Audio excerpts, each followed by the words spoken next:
e para que crendo tenhais a vida em seu nome. Caríssimos irmãos e irmãs em Cristo, segundo o domingo da Páscoa, domingo da Divina Misericórdia, nós estamos celebrando nessa liturgia. E amanhã, a Igreja Universal é do reino de Deus, eu digo cedo, porque católico quer dizer universal, é isso que eles poderiam da gente, né? Então, catolicidade, universalidade. Então, a nossa Igreja Católica Universal estará canonizando 2 novos santos para a Igreja de nosso Senhor Jesus Cristo, 2 grandes papas, Ângelo Roncalli, João 23, e Carol Wojtyla, do Papa João Paulo II. É uma graça para nós. Eu, por exemplo, fui ordenado no pontificado do Papa João Paulo II, em 94. Foi o 3º Papa que o maior tempo ficou no pontificado. Então, uma bênção para nós ganharmos mais 2 novos santos, uma vez que já nesse mês de abril, né? Em abril, nós ganhamos agora um novo santo, que eu, até então, Beato José de Anchieta, agora o São José de Anchieta. Justamente no tempo pascal, né? Agora esses 2 novos santos da Igreja. E na Páscoa, minha gente, tudo se renova. Este é o dia que o Senhor fez para nós. Alegremos-nos e nele exultemos.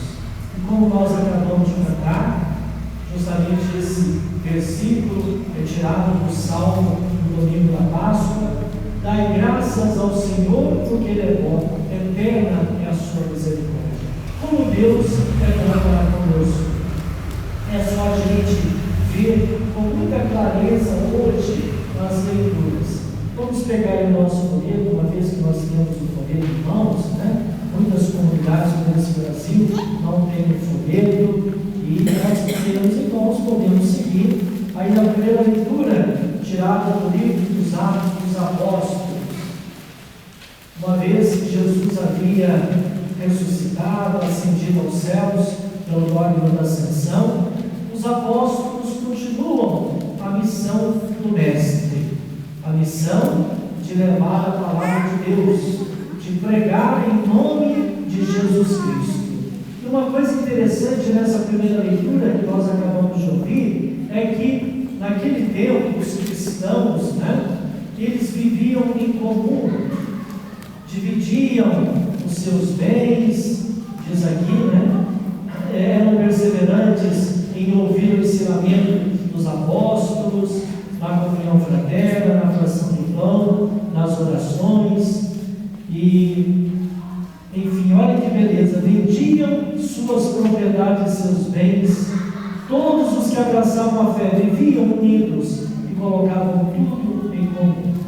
Ontem eu queria ver no Globo Repórter, né, aquela reportagem das pessoas que estão ganhando a vida, estão lutando, pessoas também voluntárias. E hoje pela manhã, na Casa Paroquial da Basílica de São José, tem a Sky, eu liguei no Globo News, sempre tem essa reprise, né?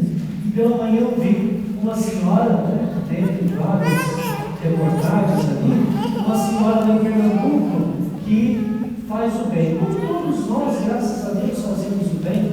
Interessante que ela sempre promovendo a inclusão social, e pessoas catadoras de lixo, fez que cada catador de lixo ali daquela cidade está recebendo hoje quase R$2.000. E está construindo uma igreja, diz a igreja de Nossa Senhora de todos, né? De todos, olha que beleza. Porque é isso, minha gente. Claro, todos nós conhecemos um caso, uma história, até mesmo a gente que faz o bem, não precisa ninguém ficar sabendo, mas quando nós fazemos o bem no sentido social, claro que isso ajuda também a promover o bem, porque eu sempre digo, né, na igreja, muitas vezes a gente precisa do ser humano, da pessoa ajudar a igreja, porque nós, graças a Deus, quem sabe já ajudamos, mas eu quero que você ajude. Quantas vezes eu disse isso? Não, mas quando eu tiver, quando eu construir, não.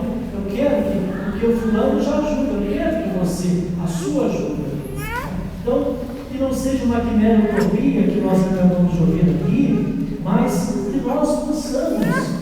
Claro que para os cristãos lá na igreja primitiva isso não foi uma utopia, mas que não seja essa utopia da gente querer fazer o bem, de sempre ajudar uns aos outros. E um grande exemplo que nós temos na nossa igreja é Nossa Senhora. Maria sempre pobre, mas sempre ela tinha algo para oferecer às pessoas. Olha que beleza a primeira leitura que nós acabamos de ouvir. A segunda leitura, muito rica para nós, da carta de São Pedro, é uma oração, é uma catequese, né? Olha, bendito seja Deus Pai, bendito seja Deus Pai de nosso Senhor Jesus Cristo, né? Em sua grande misericórdia, pela ressurreição de Jesus Cristo. Ou seja, Jesus ressuscitou, porque também por causa do seu Pai, Deus, né? E Jesus, se é só a gente pegar o Evangelho de nosso Senhor Jesus Cristo, segundo João, nós vamos ver que quando Jesus diz, eu e o Pai somos um, ninguém vai ao Pai senão por mim. Que nós também possamos ter esse espírito de oração, de sintonia com Deus Pai. Tudo que a gente for fazer na nossa vida, que a gente coloque Deus em primeiro lugar, porque no contrário as coisas não caminham. Pode até caminhar, mas a pessoa se esvazia completamente. E aí São Pedro continua, graças à fé e pelo poder de Deus, vós fostes guardados para a salvação que deve manifestar-se nos últimos tempos. Jesus, nós estamos celebrando a Páscoa de Jesus, Páscoa, vida nova, né? Temos aqui essa ilustração bonita. Jesus, quando ele morreu, ele não morreu só para os simpatizantes do cristianismo, não, ele morreu para todos. Lá no Oriente já havia algumas igrejas milenaristas, né? Então ele morreu para todos, porque a salvação é algo coletivo. Jesus morre para todos nós. Nesse sentido de salvação, nós também queremos celebrar sempre esse Jesus vivo, ressuscitado. Então, no Evangelho de hoje, já é bem conhecido de nós, por 2 vezes, diz aqui que ao anoitecer daqui no primeiro dia, ou seja, à noite, os discípulos estavam no primeiro dia da Páscoa, da ressurreição, por medo dos judeus, estavam fechados, trancafiados, e no momento que Jesus se apresenta, eles se alegram. Assim também a nossa vida. Quando a gente está fechado em si mesmo, não quer muitas vezes ter esse espírito de sociabilização, a gente se torna uma pessoa doente. Qualquer um de nós. Então é importante a gente participar em comunidade, viver em comunidade. Por isso que Tomé não foi capaz de reconhecer Jesus, mesmo não estando lá. Não, nós vimos, é o Senhor, é o Mestre, Ele esteve aqui conosco. E Tomé o que diz? Não, nada disso. Se eu não puser aqui, a mão, nos seus estigmas, nos seus sinais, não acreditarei. 8 dias depois, Jesus se apresenta, e pela terceira vez, Ele deseja a paz. A paz, minha gente, é um dos dons messiânicos, podemos dizer, a paz juntamente com o Espírito Santo, de um prenúncio que vai acontecer em Pentecostes, são os dons pascais. Os dons pascais, olha que beleza. Dons pascais, a paz, o Espírito Santo, o perdão, que nós devemos sempre celebrar, porque não começando na nossa própria casa, na nossa família. E 8 dias depois, então, Jesus se apresenta e Jesus deseja a paz, porque Ele é a paz e nós também queremos promover essa paz, porque não começando na nossa própria casa, na nossa família. E aí Jesus diz a André, põe o teu dedo aqui e olha as minhas mãos, que já no finalzinho, não sejas incrédulo, mas fiel. Então foi preciso ver para crer. Muitas vezes nós somos Tomés, a gente precisa ver para crer. A gente não tem aquela fé inabalável no Deus da vida. E naquele momento, então, Tomé faz uma belíssima profissão de fé. meu Senhor e meu Deus. Que nós hoje sempre possamos professar a nossa fé em o Deus da vida. De fato, Ele é o nosso Deus, Ele é o Kyrios, Ele é o Adonai, Ele é o nosso Senhor. E Jesus então diz, e elogia cada um de nós que estamos vivendo nesse século 21, 2014, né? Acreditaste porque me viste?